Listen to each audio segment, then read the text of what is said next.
नमस्कार दोस्तों, आप सभी का साहित्य ज्ञान पर हार्दिक स्वागत है। तो दोस्तों, जैसा कि पिछली क्लास में हमने रीतिसिद्ध काव्यधारा के प्रमुख कवियों के बारे में अध्ययन किया था। अगर आपने वो क्लास नहीं देखी हो तो उस क्लास को देखें।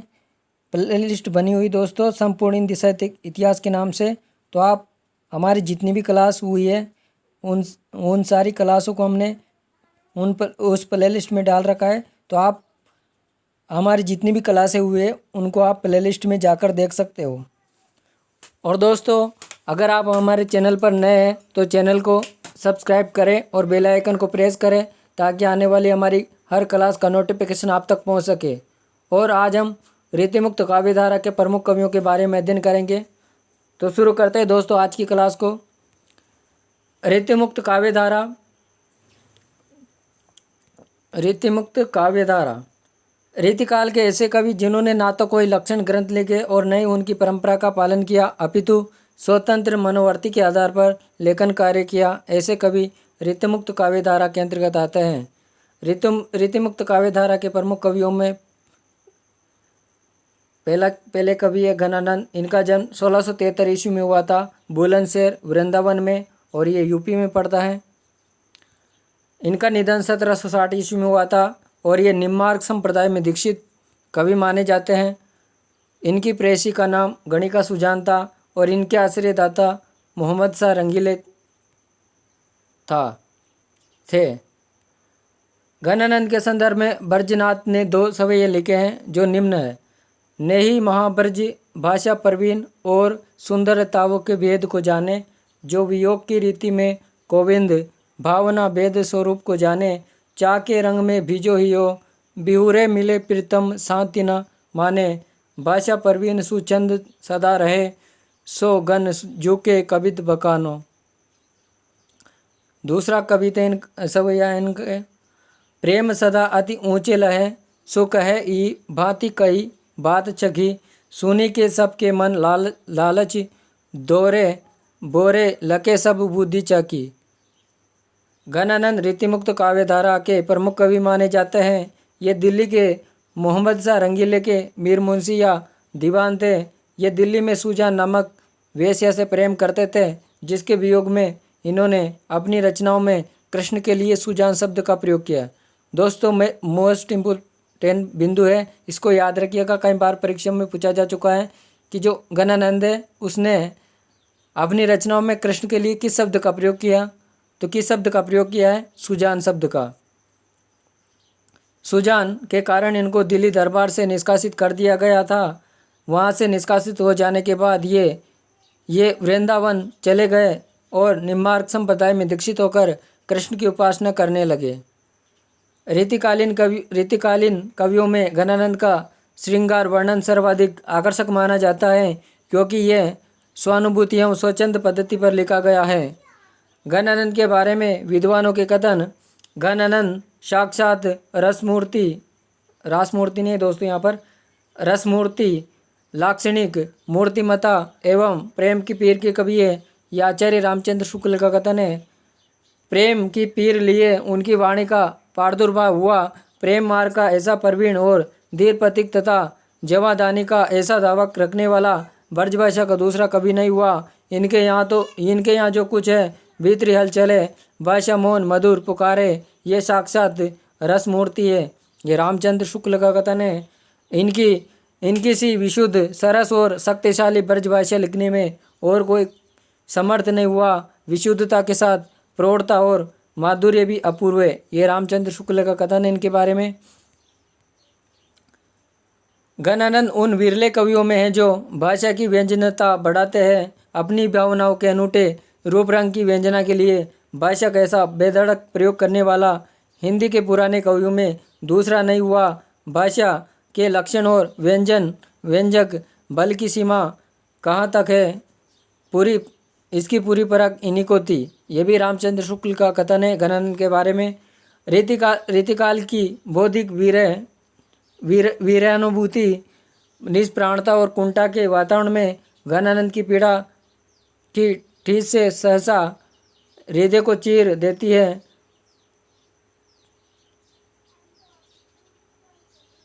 मन से ही मान लेता है कि दूसरों के लिए किराए पर आंसू बहाने वालों के बीच ये एक ऐसा कवि है जो सचमुच अपनी पीड़ा में रो रहा है। ये रामधारी सिंह दिनकर का कथन है।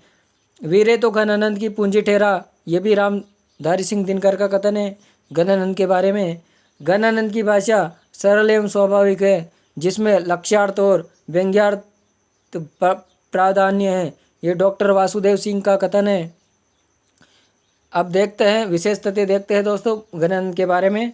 भारतेंदु हरिचंद ने घनानंद की रचनाओं का संग्रह सुंदरी तिलक शीर्षक से प्रकाशित करवाया। महत्वपूर्ण बिंदु याद रखिएगा दोस्तों इसको। जगन्नाथ दास रत्नाकर ने 1954 ईस्वी में सुजान सागर नाम से उनकी रचनाओं का संग्रह प्रकाशित कराया था। विश्वनाथ प्रसाद मिश्र ने घनानंद की संपूर्ण रचनाओं का संग्रह घनानंद ग्रंथावलिया घनानंद कवित शीर्षक से किया है। इसमें कुल 502 कवित है।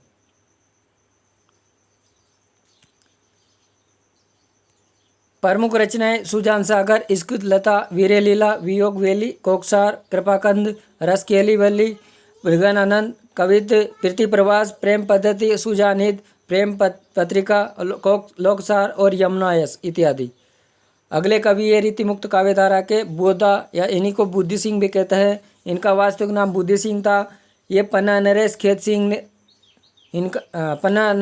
सिंह ने इनका उपनाम बोधा रखा था।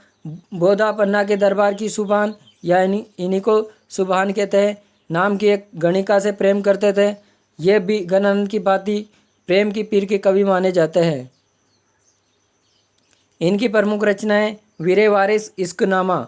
वीरे वारिस रचना आलम द्वारा रचित माधवानल कामकंदला की भांति प्रेम कथा पर आधारित प्रबंध काव्य है। शुक्ल जी के अनुसार ये बेधड़क व निसंकोच अपनी बात को कहने वाले कवि माने गए हैं। दोस्तों अगर आपको हमारी क्लास पसंद आ रही हो तो क्लास को लाइक करें और अपने दोस्तों के साथ शेयर करें। दोस्तों आपका एक लाइक हमारे लिए मोटिवेशन का काम करता है। अगले कवि ये ठाकुर, इनका मूल नाम लाला ठाकुर दास है और इनके आश्रयदाता राजा पारिचद जो केसरी सिंह के पुत्र हैं वो हैं। आचार्य रामचंद्र शुक्ल ने 3 ठाकुर की चर्चा की है। असली वाले प्राचीन ठाकुर, असली वाले दूसरे ठाकुर और ठाकुर बुंदेलखंडी। रीतिकाल के जो ठाकुर है वो ठाकुर बुंदेलखंडी है। रीतिकाल के रीतिमुक्त काव्यधारा से ठाकुर बुंदेलखंडी का संबंध रहा है। ठाकुर जी का असली आश्रयदाता ठाकुर जी का आश्रयदाता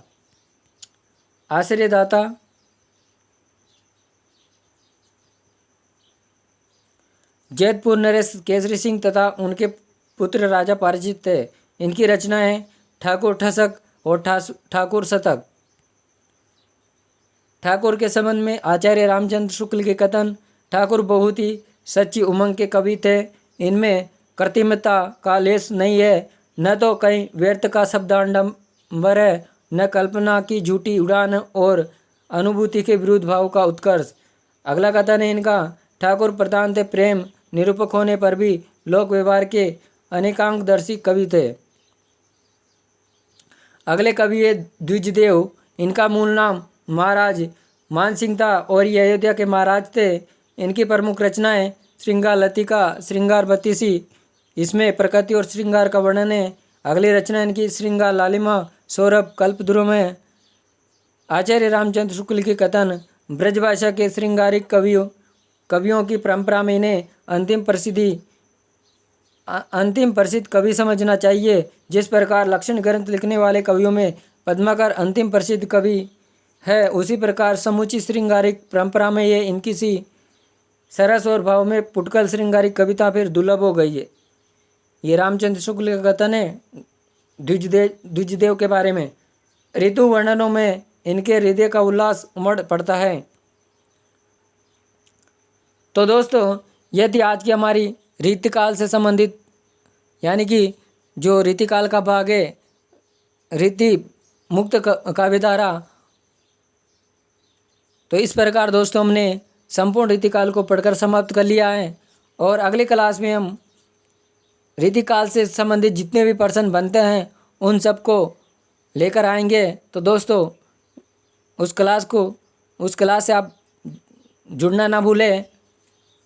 और आज अगर आप हमारे चैनल पर नए हैं तो चैनल को सब्सक्राइब ज़रूर करें ताकि हमारी आने वाली हर क्लास का नोटिफिकेशन आप तक पहुंच सके। धन्यवाद।